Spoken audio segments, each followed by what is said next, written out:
What's up? This is William and Caleb from Modern Day Escape. You're listening to Sebastian with The Loud Spot. Check it. Oh, no! Oh, boy! Ah, here it comes! The motherfucking Loud Spot! That's right, you're listening to the almighty Hot Zone! Doing the intro to the Loud Spot podcast! You goddamn right! We're doing intros for podcasts now! And if you don't like it, you can suck the entire circumference of one... Wayne Tretzky with the squeals and the drops! P1E goes on till it pops! Cannonball, don't trust a cop! Johnny Spotswood just don't know when to stop! Yeah! And if you don't like it, you better take your ass up to the snooty box, cause this is the Loud Spot! Okay, see you later. What's up, everybody? Welcome to the Loud Spot. I'm your host, Sebastian Cosme, right out of Oklahoma City, and tonight I am hanging out with Modern Day Escape. William and Caleb are with us. What's up, guys? What's up, man? Can we just talk about how that intro encourages the entire circumference sucking? Dude, I love that intro song, man. That's a band. When we first started talking, you told me to check out your podcast. Obviously, I'm going to listen to the intro because that's part of the podcast. And I remember I was cooking in my kitchen and I just stopped completely everything that I was doing just to laugh because I needed that. You know, and I was telling you guys before this podcast started, I don't listen to other people's podcasts. And I don't because my intro song would be totally different if I went with someone else's. You know, it needs to be less than 30 seconds and just music. I'm like, dude, fuck that, dude. I want to be loud, in your face. I want to get your attention immediately. And I think that does that. I mean, I guess it's better than our approach to lure them in, let them down. So, Modern Day Escape, man, you guys have been around for quite some time, and you guys are writing some new music, right? Yeah, so it's kind of funny. I mean, we went into full hiatus. We never thought we were coming back in 2014. And then I had this stupid idea to convince James, who started the band back in 2006. I had this stupid idea to convince him that, hey, we should do a comeback because that's the cool thing that everybody's doing.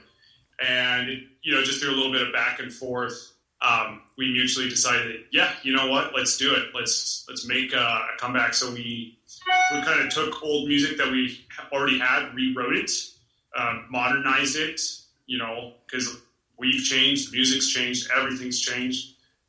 Went and recorded in actually Broken Arrow, Oklahoma. If you can believe that. Yeah, you should hit me up. So we recorded. We had two sound engineers. We had Adam Woods out of Oak Ridge Studios, I want to say is the name of it. Probably misquoting that. And then CJ Cochran, who's the lead guitarist for Outline and Color, who's also based out of Oklahoma. Oh, okay. Okay.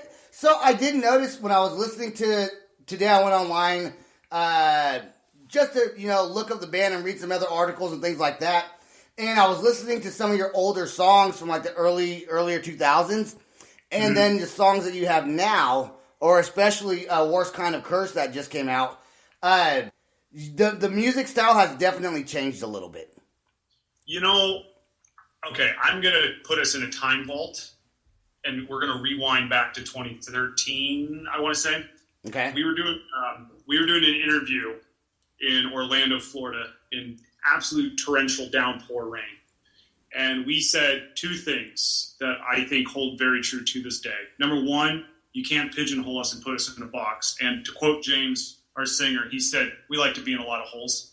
And the second thing, too, that holds true to this day is we had just come off of writing an album that in our books, it was kind of our radio rock album. It was experimental for us in a way, but we on that interview, we said the next music that you're going to hear from us, it's going to be angry. It's going to be heavy. It's going to be way more brutal than what people are expecting. And, it's kind of funny. We didn't actually, it's not like we watched interviews we got to do this for the comeback. It just kind of happened because some of the material that we had that we rewrote stemmed off of that place. Do you feel like so there was a little time gap there with the band when you guys were, I would say you guys are coming back to another peak, but on your last peak, maybe 2013, 14-ish, did you feel a lot of push from like management and record labels to do more radio types? Like, was there a push to write a different sound than what you guys already had? 100%. I'm going to tell you outright. I'm going to tell you right now that it's not just management.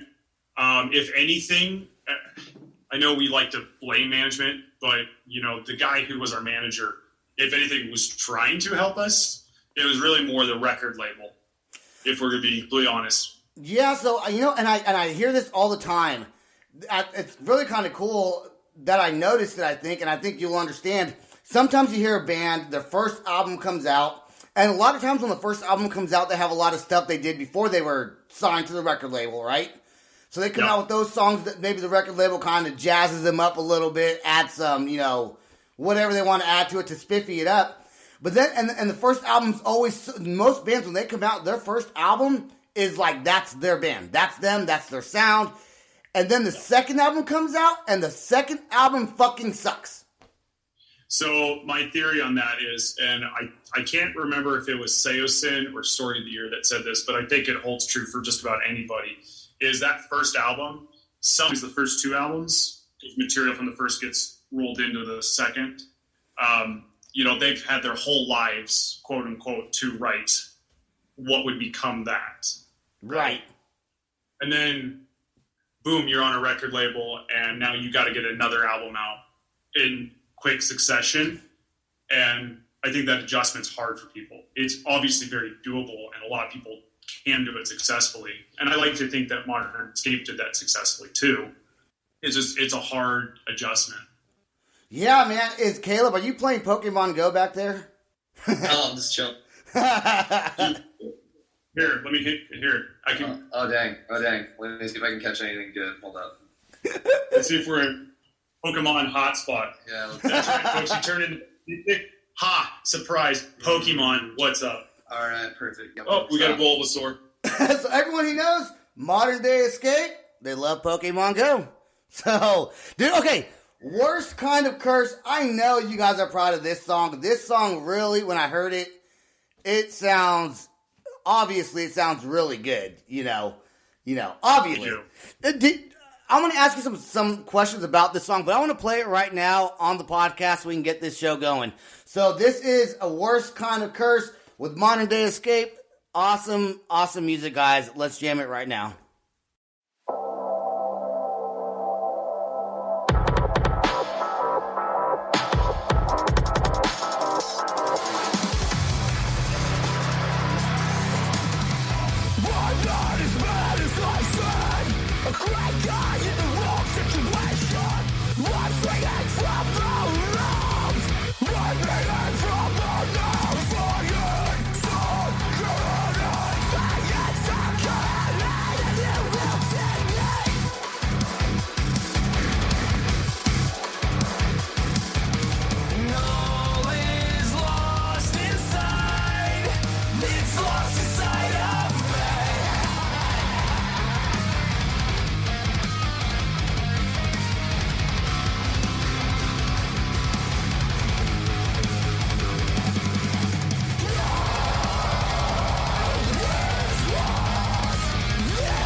working hard from the start. The only friend I need.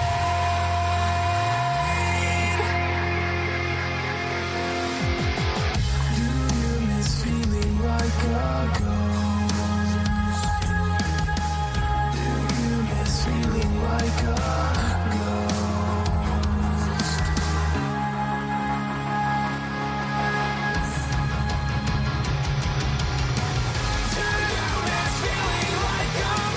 Just close your eyes and let go. Hold the wheel and we will watch us crash this road. Bleeding out like a moth, bleeds on fire. This day burning bright, we just flicker out, flicker into fade. You flicker and you fade away.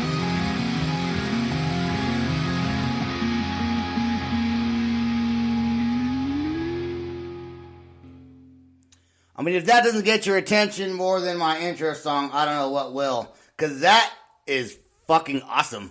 Like, the transitions in that song, how long did that song take to write?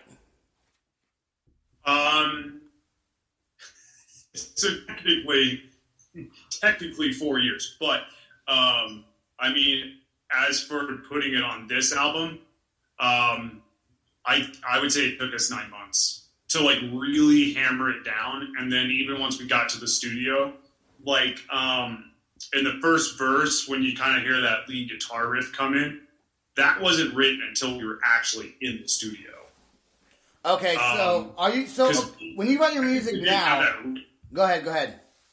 Oh, I said just saying that one. That part technically wasn't even written yet. We weren't sure what we wanted to put there, and if you think about it, that song does not follow any kind of normal song formula. Like normally, it's verse, chorus, bridge, chorus. Right. Right. This goes verse. I would say bridge, chorus, verse, breakdown, bridge 2, chorus, Outro. yeah, Outro. You gotta have the outro in there. Do you guys? That sweet tapping that you do on the end, dude. That's sick. And look, the band is originally from Florida. Do you guys even all live you live in Utah, right? Can I say that none of us actually live in Florida now? Like everybody's. Vegas, who, like I said, founded it. He now lives in Chicago, and I'm in Utah, and obviously he is as well, and Caleb is. I am. Our drummer is in Nebraska, and then our lead guitarist, he's in California. How do you guys practice being so? Like, is everything like done on like sending files and things like that? A lot of that. Caleb here, actually, I'll let him talk about it, but he found something really cool so we can practice remotely. Yeah, Caleb, what is that? So it's a fun little program called JamKazam, but I mean, it's still kind of like the technology still hasn't caught up with like practicing. But I mean, it worked good enough. There's not a lot of lag or latency with it, but it's good enough that you can basically plug an audio interface into it and make sure that you can, have your nice little plugins all ran into it and make sure that everybody's in time and practiced up. So, but we can really, really thank the pandemic for putting that technology along 100%. farther. Yeah, I want to piggyback off that and say the other thing too that's nice is, so with the way technology is now versus how it used to be, even 5 years ago, we can record an isolated guitar track, right? Like somebody's got an idea, they can record it, they can apply drums to it. Yeah, obviously they're digital drums, they're not the real thing. Right. They can send that idea off to everybody else, say, hey, what do you think about this? Feedback happens, changes are made. Maybe lead guitarist or rhythm guitarist or myself make a change, add a new layer to it. We write our own parts to it. That sandwich keeps getting a little bigger